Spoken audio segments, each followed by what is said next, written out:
Hello, all my Scorpio friends.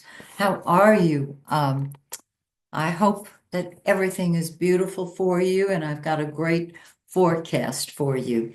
Uh, Before I jump into that, though, I want to share something that some of you have asked about, and I'm going to uh, absolutely give you the top of the line.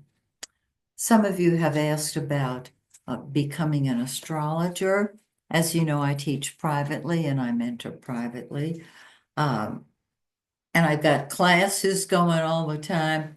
But a dear friend of mine, Dr. Arlene Bianco, who is the multidimensional MD or multidimension MD, she's brilliant. Um, She has an organization called the School of Stillness. And she asked me if I would please give a workshop, an all-day workshop on how to interpret your birth chart. And I was delighted to say yes, of course. I'll be thrilled to do that. How to read your astrology chart. We are going to get together, those of us who are involved, on Saturday, December 14th. The workshop will go from 10 in the morning till 4 in the afternoon. Lunch is included, by the way. Um, it's going to be in person as well as virtual. So, what I'm going to suggest that you do, if you have any questions at all, uh, go to my website, MaxineTaylor.com, and send me an email with your contact information on it, and I'll get back to you and explain everything that you want to know. It's going to be a beautiful day.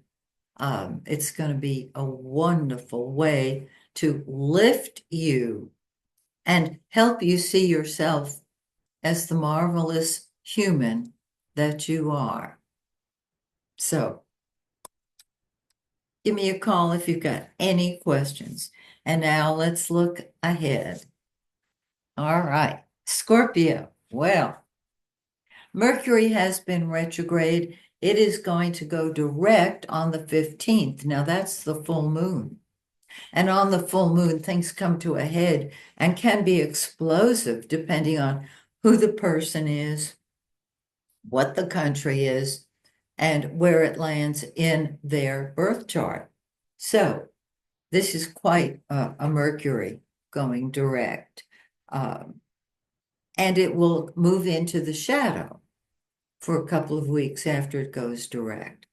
Now, Mars, passion, fighting, sex, fun, what you want to, what comes first to you, what you will fight with and fight for. Mars. I'm going to start with Mars here. No, I'm going to go back and give you a little more explanation. Uh, when Mars is retrograde, all the stuff I just described doesn't count because when Mars is retrograde, it mainlines, it flatlines. When Mercury goes retrograde, everything's confused. Your mouth doesn't work with your mind. Traffic is crazy, all that stuff. When Mars goes retrograde, normally it's passionate. It will fight for what it believes in. When it goes retrograde, it's like it's floating on water. Nothing's going on. It's not confused. It's just not doing a single thing. And it will not finish this cycle of retrograde, the behind the scenes preparation, of course, the shadow, the information, and another shadow. Mercury moves a lot faster than Mars does. Mars will finally finish up in April. April. So you're not going to start a new project. You're going to tie up the loose ends of unfinished projects during this time. So now let's go ahead and see, I'm already racing ahead. Jupiter. Jupiter is the greater benefic. Whatever it touches, it expands it. It can bless you. It's in the eighth house of other people's money, and it's retrograde, and it's going to stay retrograde for a couple of months. And what this means is that keep focusing on other people's money. And once it goes direct, there can be a windfall for you. That's number one. Number two, your philosophy of life is going to undergo a change. I love that one. I just love that one. Okay, Mars. Now Mars. It's in your 10th house of leadership. And you will fight with a leader. You will fight to be a leader. And you will move straight up. Do not make lateral moves. Move upward, straight up. Now, you might say, but didn't you just say that Mercury and Mars were retrograde? Yes, I did. The Mars in the 10th house will not really activate itself till it comes out of retro. And then, of course, it moves into the shadow. So Mars is going to be a little slower than a Mercury retrograde. Jupiter's going to be slower than a Mars retrograde, but they will clear up in the spring, okay? And this should help your career. Plan now to be a leader and do not take a job that is not what you want, okay? Now let's go over here to the yellow planet, the sun, the giver of life. It's been in your second house of money. Hello. And so there's more money that you have made and will continue to make until the 21st.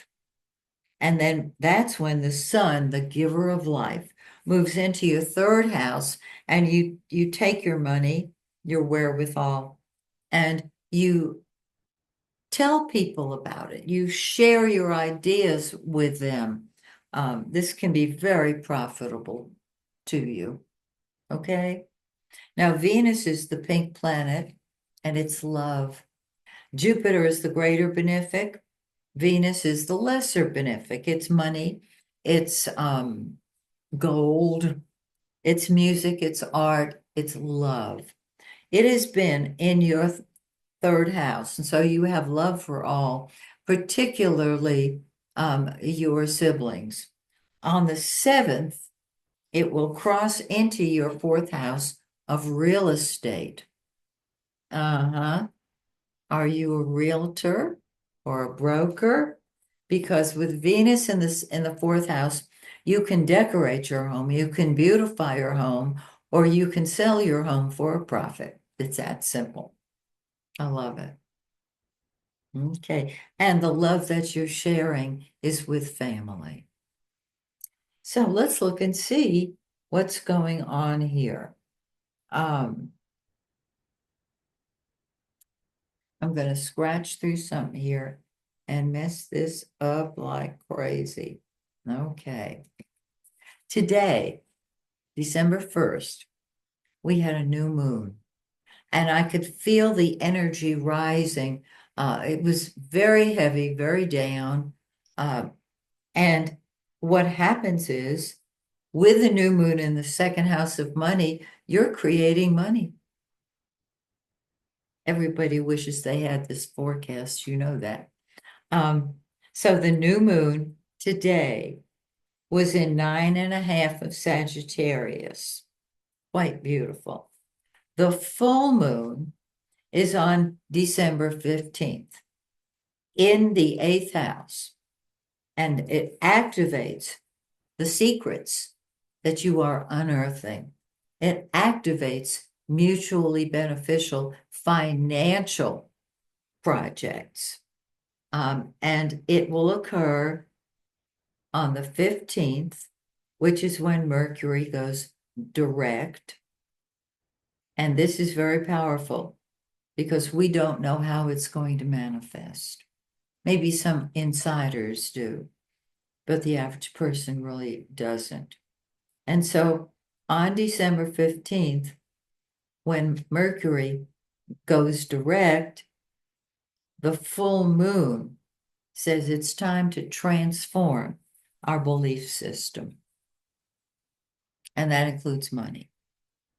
And then finally, the last new moon on December 30th in 9.5 of Virgo. It sits on your third house and you're sharing your ideas like a drunken sailor. What you're going to, nothing against sailors at all. So your money, your beliefs about money, joint finances, and your ideas, new. And that is all she wrote. I love it. I love it. So, my thoughts for you, my blessing for you, that is that until we meet again in January, may the stars shine brightly on you and yours. Bye for now.